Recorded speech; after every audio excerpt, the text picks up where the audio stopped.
안녕하세요. 돈이 된 투자입니다. 오늘 주제는요. 달러 초강세, 고통을 전 세계로 전가하는 미국이라는 내용입니다. 일단 달러 인덱스 추이 73년부터 15년까지입니다. 최근 건 아니고요. 역사를 한번 살펴보는 게 중요한 것 같아서 들고 나왔습니다. 1차 강달러 시대는요. 이제 1985년 3월 이제 정점 131, 지금보다도 훨씬 높은 수준이에요. 기록을 하게 되는데요. 왜 어떻게 일어난지 살펴보면요. 브레턴 우즈 체제에서 이 달러는 요 금하고 싹 바꿔줄게, 이런 내용의 합의였는데 이거 이젠 없던 일로 하자, 안 바꿔줘, 이러는 거예요. 그 과거에는 뻥이었어, 이런 거죠. 미국의 어떤 신뢰가 금이 가게 되는 거지만 이게 사실은 금태한 정지를 선언하게 된 거는 이렇게 해서라도 미국의 재정 악화 이런 것들에서 벗어나겠다, 이런 의지가 담겼었던 건데요. 1980년대 들어서면서 이제 달러 가치가 극적으로 회복되죠. 달러 지수는 84년도 말에 이제 165까지 치솟기도 하는 그런 역대 최고치를 기록하죠. 이걸 이제 1차 강달러 시대라고 부릅니다. 당시 달러 강세는 기본적으로 미국의 고금리 때문이었고요. 미국은 70년대 중반 이후에 하이퍼 인플레이션을 해소하려고 금리를 빠바박 올리는 그런 처방을 선택했습니다. 일본이 수출 경쟁력을 위해서 인위적으로 엔을 약세로 이렇게 유지하면서 벌어진 좀 상대적인 현상이기도 했습니다. 자, 이제 2차 강달러 시대가 와요. 2차 강달러 시대.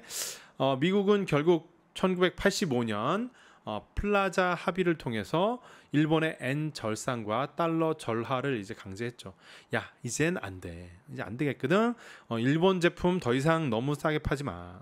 달러랑 엔 지금 가치가 좀 말이 안 돼. 엔 좀 가치 올리고 달러 좀 가치 낮추자. 이렇게 합의를 좀 이렇게 깡패스럽게 하고 이후 2년 동안 달러 가치가 급락을 했습니다. 그러니까 미국은 패권 국가로서 이런 거 조절할 수 있는 능력을 갖췄다는 걸 확인할 수 있는 거죠. 1994년 초까지 달러 지수가 85, 100 이렇게까지 약달러 시대가 쭉 계속됐어요. 국제 유가와 금값 역시 하향 안정화가 됐죠. 세계 경제는 회복기를 맞았습니다. 그러다가 이제 1995년 들어서 2차 강달러 시대가 시작되는데요. 2002년까지 달러 지수는 지속적으로 올라서 120대 초반까지 치솟고요. 이때는 1971년 달러 쇼크 이후 처음으로 미국 경제의 성장이 강달러의 배경이 된 거예요. 이제 개혁 개방 정책, 세계 공장 이걸로 변모한 중국의 값싼 공산품 때문에 인플레가 그렇게 심하지 않았습니다. 이제 미국과 중국의 평온한 동거의 시기가 바로 이때인 거죠. 그래서 2차 강달러 시대는 결국은 자산 버블, 즉 닷컴 버블이 꺼지면서 끝납니다. 제가 현재의 그 버블이 좀 꺼지는 이번 금리 인상 시기를 닷컴 2.0이라고 제가 6월 달부터 이야기했던 게 좀 비슷한 부분이 있어서 그랬어요. 달러도 강세죠.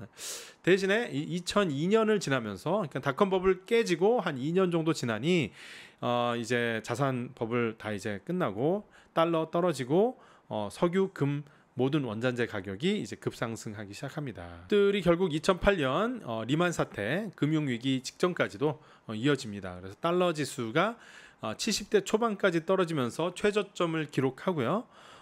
유가는 사상 최고 수준인 배럴당 150달러 육박합니다. 이때만 해도 셰일 혁명이 없을 때니까 이 유가와 이제 달러는 서로 반대 방향으로 움직이는 그런 상황이었어요. 그래서 잠깐 유가와 달러의 상관관계를 살펴보면요. 이런 구조가 언제 바뀌었냐. 과거 미국이 중동에 의존해서 원유를 수입할 시기에는 달러와 유가의 상관관계는 반비례, 이런 관계 있습니다. 하지만 셰일 혁명이 상황을 완전 바꿨죠. 옆에 그래프에서 보는 것과 같이 2013년 이후에 미국의 셰일 혁명이요. 유가와 달러의 상관관계를 역사적으로 근본적으로 완전히 변화시킵니다. 이제 달러와 유가의 관계는 그냥 관계가 없는 상황이 됐어요. 과거 데이터로 유가와 달러 상관관계를 분석하는 것 자체가 이제는 무의미합니다. 이래서 저는 이제 데이터 수치만으로 역사적으로 이랬으니 평균이 이러니까 이렇다, 이런 판단은 이제 절름발이라고 생각합니다. 이제 퀀트 요즘에 뭐 되게 보시는 분들 많은데 맥락, 역사 이런 거 알아야 종합적인 내용이 보인다고 생각하고요. 2013년 전과 후는 유가와 달러의 상관관계가 완전히 바뀌는 시기입니다. 과거의 데이터 무용지물이 되는 거죠. 자, US Primary Energy Overview 해서 이제 미국에서 발표한 자료 보여드리면요. 이게 또 이제 의미심장하죠. 보시면 빨간 줄, 요게 미국의 수출입니다. 미국은 2016년 이후에 에너지 순수출국으로 변모해요. 이제는 팔아요. 예, 석유를 팔아. 예, 중동 필요 없어요. 그러니까 중동에서 군사적 관심이 확 줄어들었죠. 그냥 나몰라라. 예, 중동의 지정학적 가치가 현저히 감소한 것이죠. 이제는 원유 수출에 있어서 러시아, 중동, 미국이 함께 경쟁하는 그런 관계가 됩니다. 자, 그래서 US 달러 인덱스 다시 돌아오면 현재 기준의 달러 인덱스는 85년, 2002년 이렇게 1차, 2차 달러 강세 이후로 이제 3차에 달할 수 있는 최고치에 다다르고 있어요. 역사적으로도 되게 높은 수준이죠. 예. 그야말로 역사적인 3차 강달러 시대의 도래 기록할 수 있는 그런 시기인 것 같습니다. 언론에서는 뭐 IMF 이래로 이런 적이 없었다 뭐 이런 얘기 하는데 이거는 이제 원달러 환율만 바라보는 거고요. 이제 미국이 한국을 그렇게 중요시 여기지 않습니다. 세계적인 관점에서 미국의 패권 국가로서 어떤 맥락에서 이러한 일들이 벌어지는 것인가 이걸 바라봐야 돼요. 미국 입장에서 바라봐야 되는 거죠. 한국 입장에서 달러가 어떠냐 이거 별로 중요하지 않습니다. 미국 입장에서 달러가 어떠냐 입체적으로 바라볼 필요 있어요. 미국의 상대방은 한국이 아니에요. 전 세계 모든 국가이기 때문입니다. 패권 국가의 판단은 자국과 나머지 모든 국가를 고려하는 거예요. 어떻게 보면 자국만 생각하죠. 예, 이기적으로. 국가는 이기적인 거니까 그걸 거부할 수는 없어요. 합리적 의사결정 이루어진다고 봐야 합니다. 그래야 정확한 맥락 파악이 가능하고요. 현재 달러 강세의 원인은 뚜렷합니다. 저희가 6월 발간했던 매크로 전망 보고서에 40년 이래 가장 높은 수준의 인플레이션 발생해서 고강도 혈압량, 그게 이제 금리 인상 처방이 쭉쭉쭉 불가피하고 언제까지 뭐 실업률 올라오고 인플레 꺾일 때까지요. 근데 그런 과정에서 미국의 빠르고 과감한 금리 인상이 달러 가치 상승으로 이어지게 된 것이죠. 예, 자연적인 그냥 물리적인 현상이에요. 예. 그런데 이제 영국 파운드화 가치가 이제 폭락이 엄청 드라마틱하죠.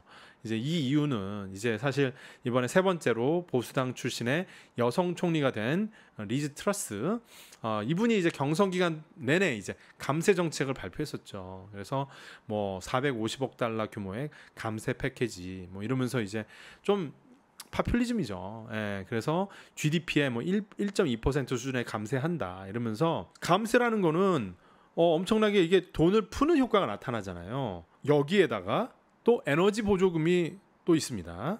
앞으로 6개월 동안 600억 파운드 이상을 에너지 보조금으로 쓴대요. 그래서 이런 것들을 이제 영국 내부에서도 통화 정책과 재정 정책이 반대로 간다. 이게 지금 미국의 금리 인상 기조에 완전 엇박자나면 환율 망가진다 이런 예측을 한 건데 결국은 영국 파운드화 가치가 전 세계에서 거의 가장 빠른 속도로 지금 추락하고 있는 그런 상황입니다. 역대급으로 급격한 달러 강세는 이제 파운드화뿐만 아니라 일본 옌, 중국 인민폐 모두 이제 3개월간 급격한 가치 절하를 초래했어요. 영국이나 중국이 당장 망하지는 않으니까. 근데 취약한 나라들, 나이지리아, 소말리아 이런 나라들은 더 심각한 기아에 시달릴 겁니다. 왜냐하면 농산품 거래가 대부분 달러로 이루어지거든요. 그리고 아르헨티나, 이집트, 케냐 이런 나라 이제 외화 부채가 엄청 많은 나라예요.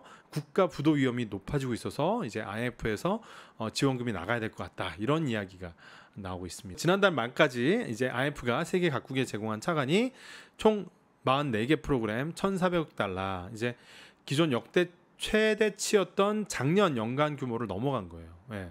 앞으로 더 늘어날 거라고 합니다. 그래서 IMF가 디폴트 위기에 놓인 아르헨티나 그리고 파키스탄, 잠비아, 스리랑카, 가나, 이집트 협상하고 있다고 합니다. 중국이 또 이제 문제죠. 중국이 스스로 자살골을 미리 넣어놨어요. 이제 제로 코로나 정책, 공동 부유 정책, 이제 요런 거에 이제 미국발 금리 인상까지 합쳐져 가지고 그냥 답 찾기가 어려운 상황이 있습니다. 경기 침체 막기 위해서 돈을 풀려고 하니까 이제 위안화 가치가 급격한 하락이 우려되니까 이러지도 저러지도 못하는 상황인 거죠. 어떻게 보면 트럼프 정권에서 막 중국 타도 하면서 미중 무역 전쟁 했던 것보다 이번에 미국에서 소리 소문 없이 금리 인상 통해서 환율 전쟁하는 것이 미국이 미중 무역 전쟁에서 완전한 승기를 가져가는 모습입니다. 이게 역설적이에요. 예, 막 세게 때릴 때는 끔떡 안 하더니 이제 취약한 상태에서 턱 치니까 싹 힘들어지는 그런 상황입니다. 중국의 경기 침체에 취약한 부분은 역시나 부동산이죠. 고성장 추세일 때는 이제 경제 성장으로 부동산 가격과 수요가 다 소화됐지만 저성장 모드로 딱 전환되면서 이제 실제 수요랑 거리가 멀었던 높은 부동산 가격, 이거 미분양을 폭증시키죠. 부동산 시장에 불량 자산을 양산하게 돼서 지금 유령 아파트 막 양산되고 있고 건설사들 마구 망하고 있고, 이게 앞으로 GDP가 더 하락하면은 더 이런 문제들이 불거져 나올 가능성이 높습니다. 이런 유령 아파트들 쭉쭉 더 나올 것 같아요. 결과적으로 미국은요, 어떤 상황에서도 좋고 좋아요. 미국의 패권은요, 자산 버블 감소, 글로벌 유동성 급감, 이런 상황에서도 이 미국 패권은 더욱 강화됩니다. 효과적으로 미국은 자신의 고통을 전 세계로 전가하고 있습니다. 고통을 수출하고 있어요. 인플레를 수출하고 있습니다. 가장 중요하게 빠르게 추격해오던 잠재적 패권 경쟁자인 중국, 이 중국을 멀찌감치 뒤로 따돌릴 수 있는 아주 좋은 찬스를 잡은 거죠. 얼마나 중국이 빠르고 멀리 뒤처질 것인지는 이제 11월에 그리고 앞으로 11월부터 한 2023년 양회 1분기 기간 사이에 발표될 중국의 경제 정책, 이런 거 통해서 파악 가능할 듯합니다.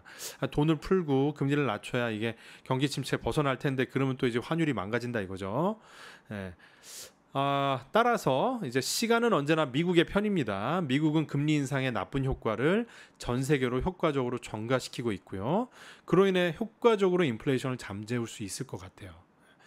반면에 이제 중국은 지난 2년 기간 동안 정당성 떨어지는 정권 3연임을 위해서 막 희생해왔던 그런 공동 부유의 프레임, 제로 코로나 정책, 이런 공포 정치, 이런 것 때문에 창업가들의 혁신성이 거의 질식됐죠.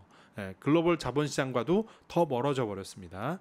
미국보다 자유롭고 빠른 혁신, 유대자본도 포용할 만한 열린 자본시장, 이런 것들이 필요했고, 이런 걸 향해서 한창 달려왔었는데, 그래서 저도 좋게 봤었거든요. 그런데 이 정반대 방향으로 그냥 전속력으로 한 2년간 달려버린 겁니다.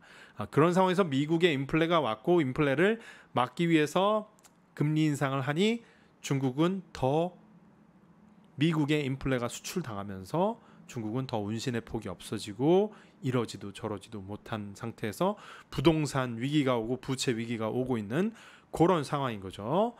미국 입장에선 자사골을 세게 때려 넣어주는 중국의 셰셰 감사할 상황인 것이고, 중국의 셀프 디스가 미국의 패권을 드라마틱하게 더 강화해 준 겁니다.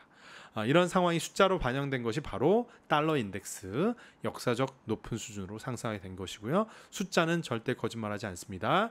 미국 달러화 강세는 일시적인 것이 아니라 구조적인 것으로 바라봐야 되고요. 패권 경쟁자 중국이 자살골을 넣었기에 이게 가능한 것이고, 쉐일 혁명이 있었기에 가능한 것이고, 혁신이죠. 미국이 여전히 혁신, 금융, 군사 모두 공고하게 장악하는 패권 국가임을 재확인하게 되는 계기인 겁니다.